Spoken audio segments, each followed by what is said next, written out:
Hey, what is going on, guys? In this video today, we're going to be going over 5 of the best landing / drop spots for Fortnite Chapter 2. Since we just got a brand new map, I'm sure a lot of you guys are struggling to find good drop spots for the beginning of matches, so hopefully this video will help you out with exactly that. When I was evaluating the best landing spots in the game, I considered a variety of different factors, including amount of chests, abundance of materials in the area, positioning on the map, if it's near river and boat spawns, potential map rotations, as well as a variety of other things.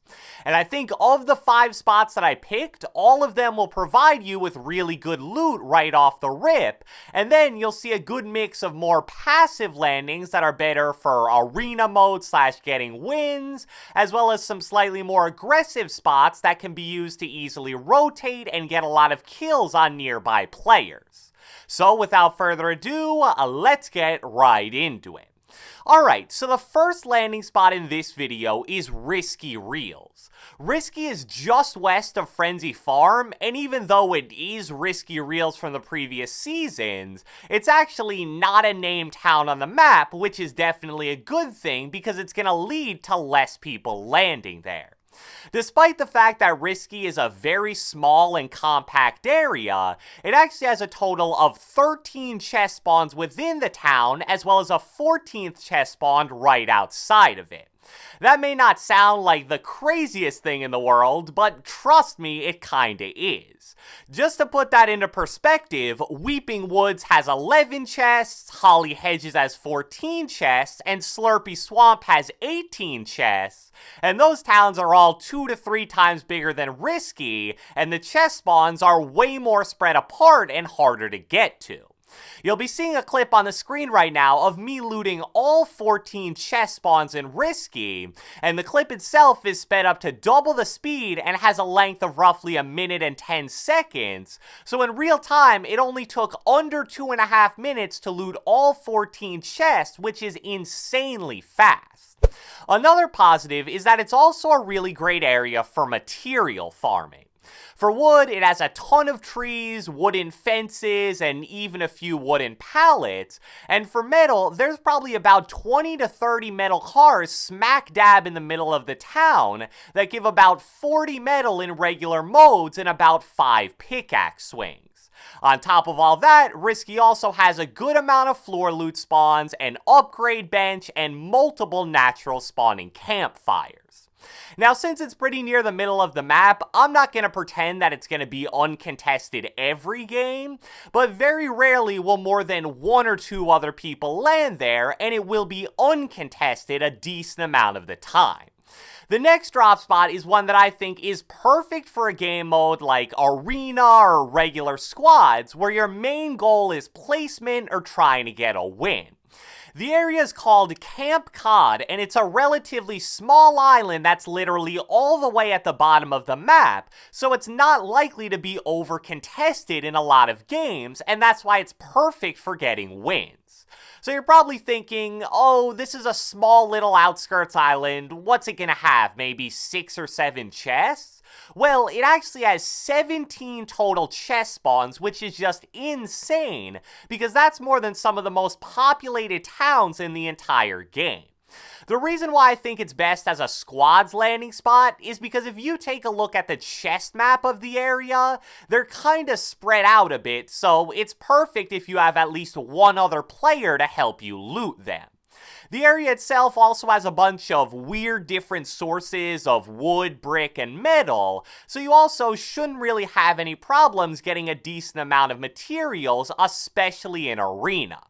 The downfall of these outskirts areas is usually that you have to leave them very quickly or else you'll get stuck running from the storm, but with Camp Cod, there's a boat spawn and a large river connected to the island that you can take all the way to the middle of the map without stopping.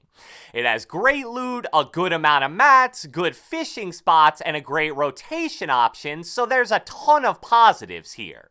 Our next drop spot is one that's absolutely perfect if you're playing either regular or arena solos and you're playing for placement / wins. It's an unnamed POI named Weather Station that's located in the Snowy Mountains in the southeast corner of the map, and it's actually directly north of Camp Cod, which we just discussed. It's a very small area comprised of only 3 little buildings located in a pretty weird and outskirts part of the map, so I can't imagine you'll ever be contested if you choose to land here. However, for such a small area, it has a very respectable amount of chests with 9 total. And a huge positive of all 9 chests being jammed into such a small area is that they're actually incredibly quick to loot, which is super important whenever you land on the outskirts of the map. The clip of me opening them all at 2 times speed is about 45 to 50 seconds long, so that means in real time once I landed, it took me about a minute and a half to actually get them all. In terms of material, there's actually a solid amount of metal fences, cars, and walls, which is huge because metal is really hard to get normally, and there's enough trees in the immediate area to where you should be fine with wood, too. The next landing spot I want to cover is the smallish island in the middle of the lake at the center of the Chapter 2 map. This is another area that's small enough to be an unnamed POI, but it has a surprising amount of chest spawns with 11 total, and 7 of those 11 are located in one single house. Because of that, it's another area that's incredibly quick to loot. The length of the 2x speed clip you're seeing is about a minute long, which meant in real time it took me about 2 minutes to loot 11 chests, which is definitely pretty efficient.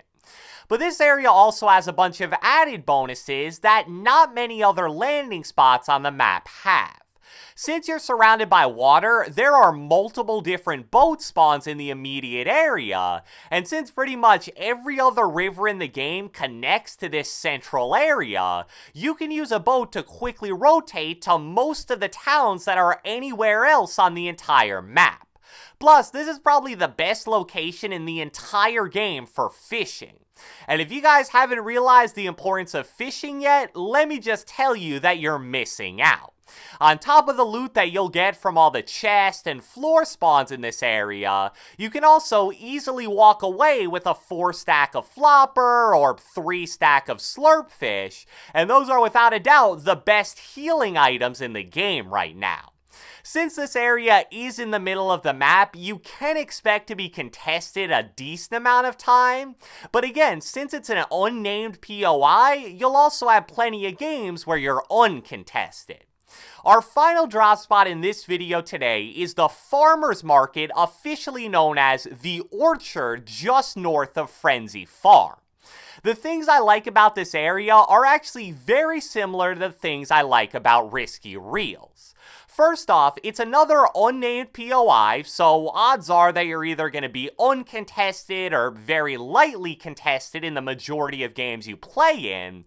It also has a very nice amount of chests for a relatively small area with 11, so not quite as much as Risky, but I think what some people will prefer about Farmer's Market is that the chests are a little less out in the open and more inside of buildings, so you can play a bit more tactical if you do end up getting contested. But what I probably like most about this Farmer's Market is how versatile the rotations are once you finish looting it. If you want to play aggressive and you're going for a higher kill game, you can immediately push and third-party fights in Frenzy Farm, which is looking like it's going to be one of the 2 or 3 most populated towns in all of Chapter 2. You're going to have such a loot advantage over the players who landed in Frenzy and only got maybe 1 to 3 chests, so it should be a bunch of really easy fights for you to win. But at the same time, if you want to play a bit slower and maybe catch some people rotating from the outskirts parts of the map, that's a viable option here too. So, I hope you guys enjoyed this video, and if you watched the entire thing, be sure to let me know with a comment down in the comment section below. So far in Fortnite Chapter 2, what's your personal favorite drop spot? And also, do you plan on maybe trying any of the 5 different drop spots that I showcased in this video?